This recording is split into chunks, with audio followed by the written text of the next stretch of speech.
ঢাকার অন্ধকার রাত্রি যখন শহরের হৃদয়স্থলে ঘুমের ছায়া নেমে আসে, তখন ঢাকা পলিটেকনিক্যাল ইনস্টিটিউটের ক্যাম্পাসে ছড়িয়ে পড়ল এক অদ্ভুত উত্তেজনা। সোমবার ২ মার্চ দ্বিপ্রহরের পর রাত ১টার দিকে যেন কোনো অদৃশ্য ছায়া সবকিছুকে নাড়িয়ে দিল।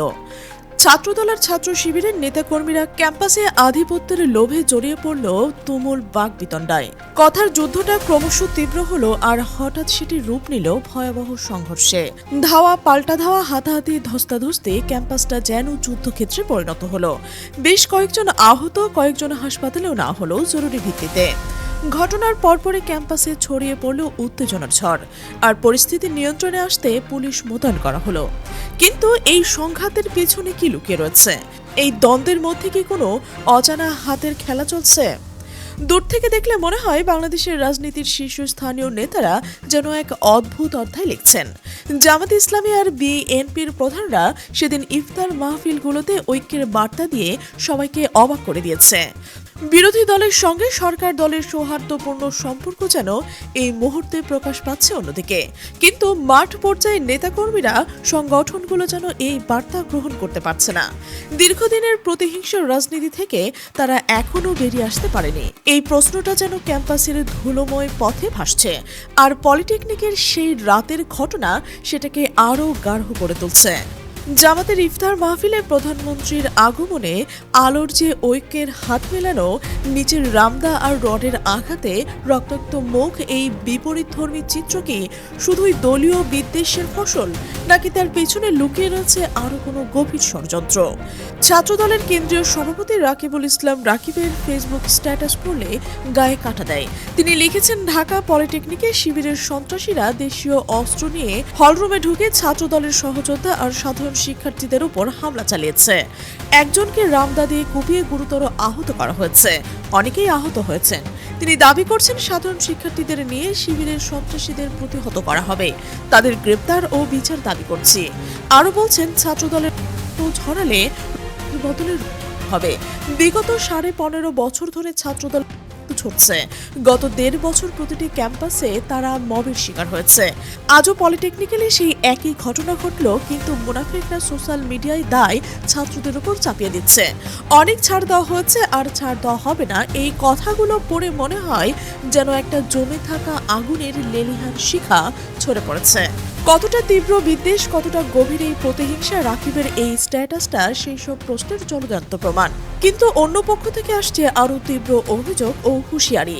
ছাত্র শিবিরের কেন্দ্রীয় কমিটির আন্তর্জাতিক সম্পাদক ও ডাকসুর ভাইস প্রেসিডেন্ট সাদিক কায়েমের ফেসবুক স্ট্যাটাসে লেখা, রাতের অন্ধকারে ছাত্রাবাসে ঢুকে শিবির কর্মীদের উপর ছাত্রদলের হামলা, দেশীয় অস্ত্র নিয়ে বর্বরোচিত হামলা চালিয়েছেন।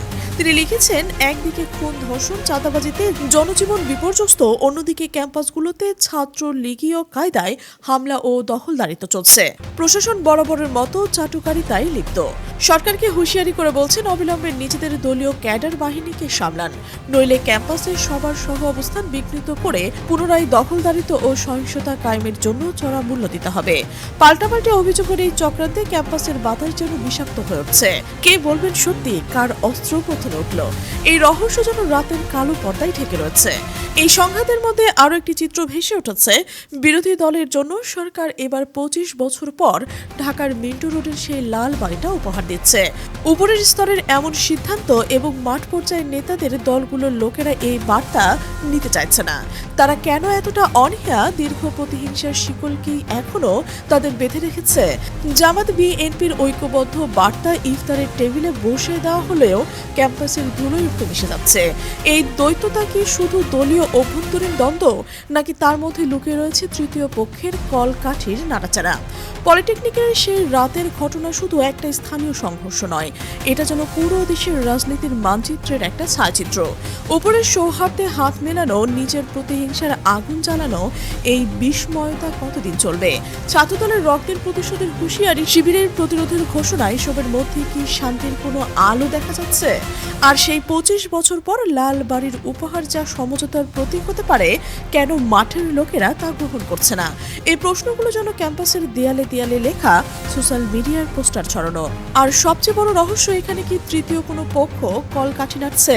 এই সংঘর্ষের মধ্যে দিয়ে কি কোনো অদৃশ্য শক্তি তার হাত বাড়িয়েছে? পুলিশ নিয়ন্ত্রণ করলেও উত্তেজনা কমছে না। আহতদের কান্না, নেতাদের হুঁশিয়ারি সব মিলে একটা সাসপেন্সের জাল বিছানো হয়েছে। ক্যাম্পাসের শিক্ষার্থীরা কি শান্তিতে পড়াশোনা করবে নাকি আবার নদী বইবে, এই প্রশ্ন আপনাদের কাছে রয়ে গেল। দেশের রাজনীতির এই অন্ধকার গলিতে কে আলো জ্বালাবে সময় বলবে, কিন্তু ঘটে যাওয়া এই রাতের সন্দেহের ছায়া যেন গাঢ়। প্রিয় দর্শক, আপনি কি মনে করছেন অবশ্যই মতামত কমেন্টে জানাবেন। আর আপনি যদি এই চ্যানেলে নতুন হয়ে থাকেন, সাবস্ক্রাইব করে বেল আইকনটি বাজিয়ে রাখুন যেন আমাদের বিশ্লেষণমূলক প্রতিবেদন সবার আগে আপনার কাছে পৌঁছয়।